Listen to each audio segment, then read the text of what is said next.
በ2017 አጋማሽ ከወጡ ምርጥ መጽሐፍ አንዱ የሆነው የታክስ ሕግ ጭብጦች በኢትዮጵያ የተሰኘው መጽሐፍ በሙያው አንቱ በተባሉ ባለሙያዎች ተዘጋጅተው ቀርቧል።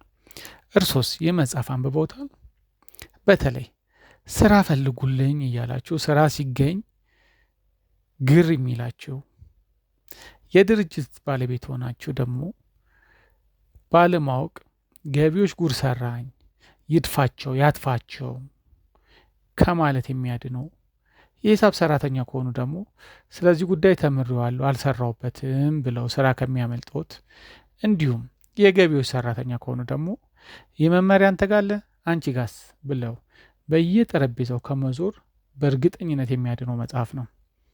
መጽሐፉ ሁሉንም አጠቃሎ የያዘ በመሆኑ ከታክስ አይነቶች ጀምሮ እስከ ምሳሌና ጥያቄና መልስ እንዲሁም ምክረ ሀሳብን እስከ መስጠት ከኢንቨስትመንት እስከ አሰሪና ሰራተኛ አዋጅ እንዲሁም በዘመናችን ያሉትን ወይም በወቅቱ ያሉትን ማጣቀሻዎችን አጠቃሎ ይዞ ቀርቧል።